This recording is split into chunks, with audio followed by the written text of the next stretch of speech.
Enrollment has been a real challenge this year. We have had staffing challenges that meant that we weren't able to open 5 of our centers. And we're still recovering from the impacts in our recruitment seasons the last 2 years. This is a real problem because, as we know, if we don't have children in our classes, they can't benefit from the services that we're providing.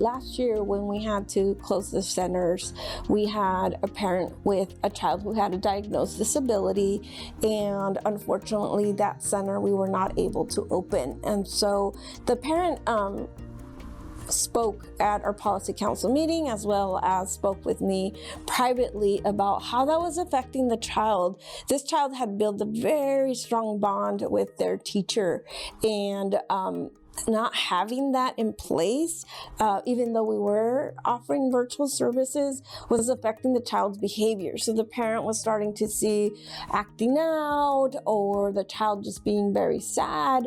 And the parent completely attributed that to the child really missing their teacher and really missing that interaction, and would talk about his friends and how the teacher supported this child, like I said, who at the beginning had some struggles with socializing, but with a lot of support within the center, made some friends and made those strong connections. And then when that was interrupted, the parent was really concerned about that child's ability to be ready, because that child was going to be going into kinder.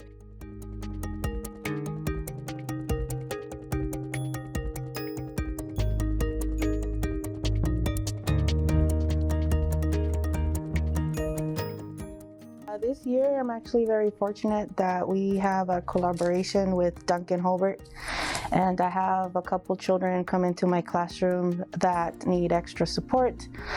Some of these children have autism, speech delays, they need support with socializing. We also have an aide come in that helps us and supports us. So this year I've learned a lot, and I actually was able to attend many meetings about these children's goals and what their needs were. And I'm very happy to share that a lot of them are meeting all their goals, and some of them are actually exiting the program, which means they will be mainstreaming into a kindergarten, and they will no longer need the extra support that they were receiving while in my center.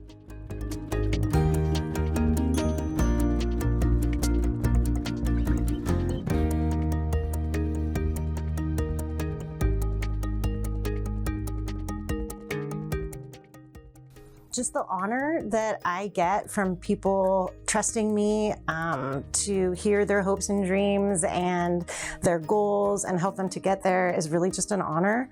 And the coaching position really interacts with every single component here in various ways. I work with the disability team really a lot. I work with the health team a lot. So just the collaboration is something I'm really proud of.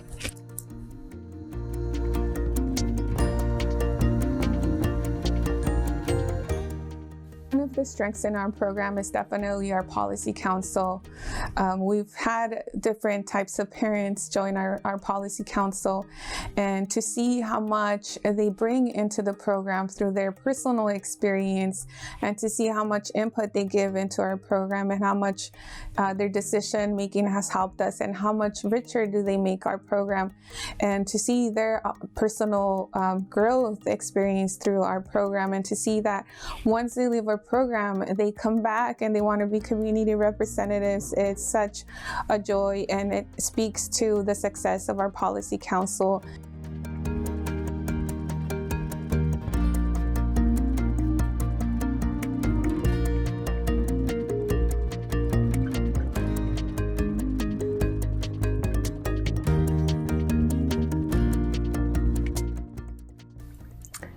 This year, we've definitely seen a lack of father engagement in our program, in parent meetings and parent workshops, sometimes even conferences, and definitely in at-home learning activities.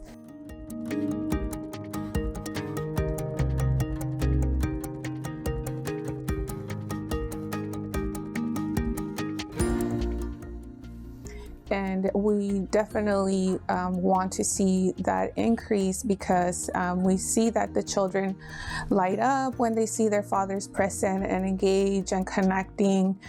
We've seen that they like to have those conversations with their parents when they're having activities at home, and when they see them even doing drop off or pick up at the center. We've seen that there is a lot of benefit and success beyond our program time. And of course, at the end of the day, the children would benefit so much from that father figure engagement.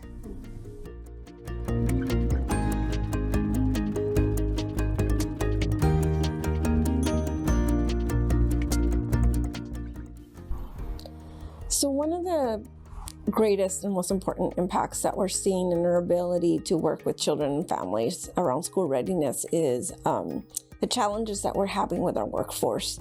As I mentioned earlier, our workforce are key in those relationships with the children, which lead to the learning and the engagement of both the children and the families. And so as we're seeing staff leave our program, and also as we're seeing staff impacted by the pandemic, just like our families are, and experiencing higher absenteeism as well, we are noticing that, that affects our children directly in their ability to develop those skills and those abilities that they're normally able to do when they have that consistent care provider and that consistent relationship.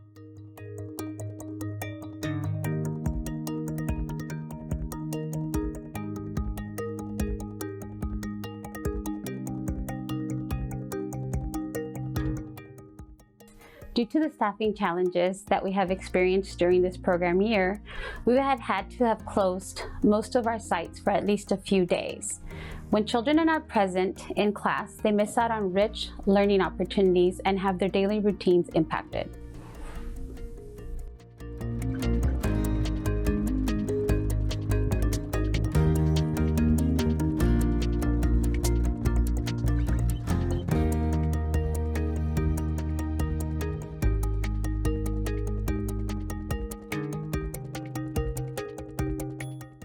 We see the direct impact when we have a center that's fully staffed, that the staff are consistently at that center throughout the year. We see the connection with the children in their development, as well as the connection with the families when the families are giving us feedback on the services. We also see the opposite when we have a center perhaps that has had different teachers, that has high absenteeism. We get the calls from the parents that are concerned, and the attendance of the children start reflecting then the attendance of the staff.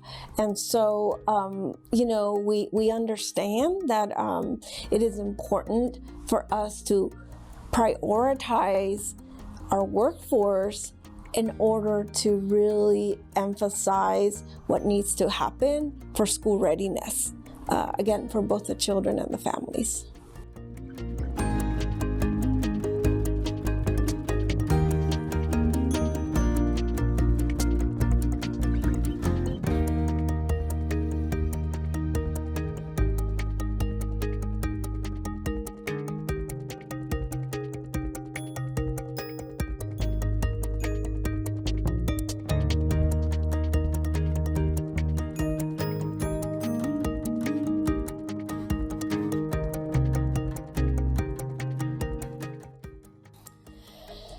So when I'm talking about investment in our workforce, I am talking about wage increases. I'm talking about compensating this very important group of people that support children and families in this lifelong journey of learning.